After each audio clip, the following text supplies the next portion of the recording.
anytime you want to understand something, why is such and such happening? Why is there a biodiversity crisis? Or why are we drilling for more oil when it's polluting the atmosphere and causing oil spills? Like, why? And you ask why, and down a couple levels of why, you always get to money. Yeah, I talk a lot about the story of self that every culture has, and it answers the question, what are you? What is it to be human? So it says that you're this separate being among other separate beings in a universe that is separate from yourself as well. Like, you're not me, that plant is not me, that's something separate. And this story of self really creates our world. If you're a separate self and there's other separate selves out there and other species out there, and the universe is fundamentally indifferent to you, or even hostile, then you definitely want to control. You want to be able to have power over other beings and over these whimsical, arbitrary forces of nature that could extinguish you at any time. This story is becoming obsolete. It's becoming no longer true. We don't resonate with it anymore. And it's actually generating crises that are insoluble from the methods of control. And that's what's clearing the space for us to step into a new story of self and a new story of the people.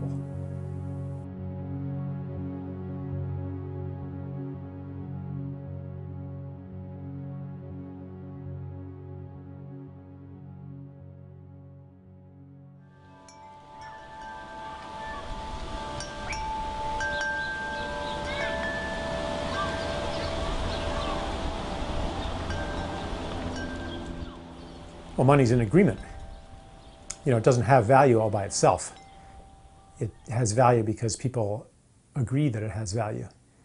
Economists will tell you what money does, that it facilitates exchange. You use it to count things and keep track of things. You write some numbers on a magical piece of paper called a check, and you can cause all kinds of abundant goods to come to your house. You could even cause misery for thousands of people if you are one of the highest initiates of the magic of money. Yeah, scarcity is built into the money system. On a most obvious level, it's because of the way money is created as interest-bearing debt. So anytime a bank lends money into existence or the Federal Reserve creates money, the money comes along with a corresponding amount of debt. And the debt, because there's interest on it, is always greater than the amount of money. So it essentially throws people into competition with each other for never enough money. Growth is another thing that's built into our money system. If you're a bank, you're going to lend to the person who's going to create new goods and services so they can profit and they can pay you back. You're not going to lend to somebody who doesn't create goods and services.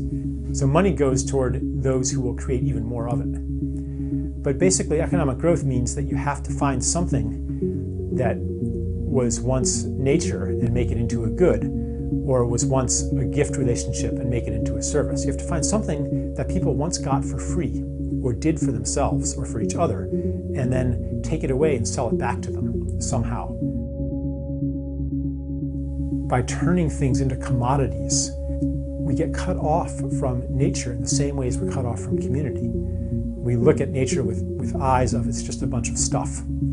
And that leaves us very lonely and leaves us with many basic human needs that go unmet. And if you have money, you might try to fulfill this hunger through purchasing, through buying things, or through accumulating money itself. And of course, now we're nearing the end of growth. The planet can't sustain much more growth. And that's why the crisis that we have today won't go away.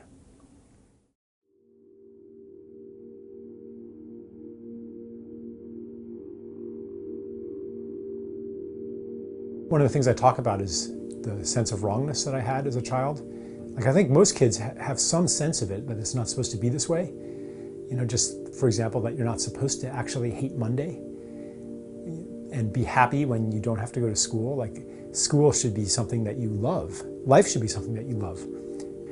We didn't earn any of the things that really keep us alive or that make life good.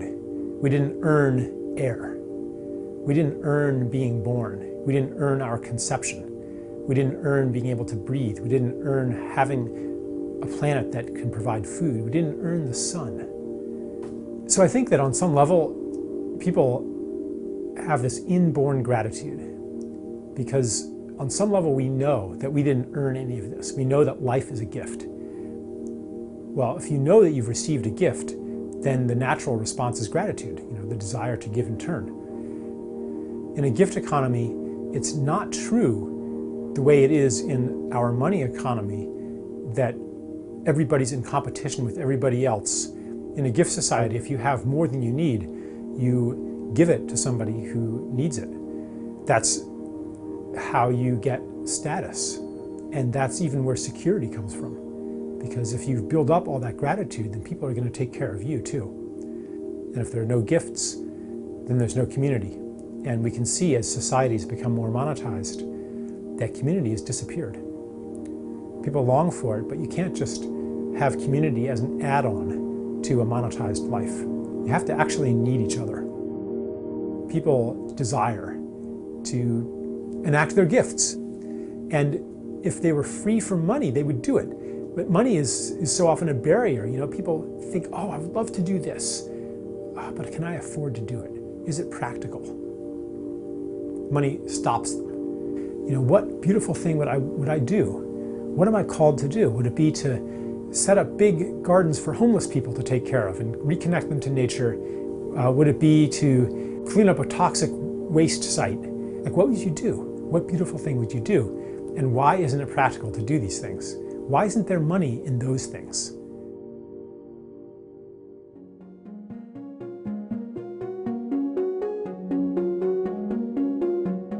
An economy that embodies the principles of the gift is an economy that is simply grounded in the truth. The task before us is to align money with the true expression of our gifts. It requires a very different mechanism for the creation of money and the circulation of money. They include things like negative interest, which reverses the effects of usury. They include things like the internalization of costs, so that you can no longer pollute and have somebody else or future generations pay the costs. They include a social dividend, sharing in the wealth that comes from what should be the commons, the land, the aquifers, our cultural heritage. They include a relocalization of a lot of economic functions. They include all kinds of peer-to-peer finance and the peer-to-peer revolution. What will it take to shift away from the current money system? Well, the current money system just works less and less well. Growth can only be maintained at a higher and higher cost. Even our best efforts can't keep the economy growing as fast as it needs to for the system to work. And that creates further misery. People just can't take it anymore. Even the people on top, even the winners of this artificially induced competition, they're not happy either. It's not working for them either. So I think that we're going to see a series of crisis moments, each one more severe than the last. And at each crisis moment, we'll have a collective choice. Do we give up the game and join the people, or do we hold on even tighter? It's really up to us to determine at what point this wake-up point will happen.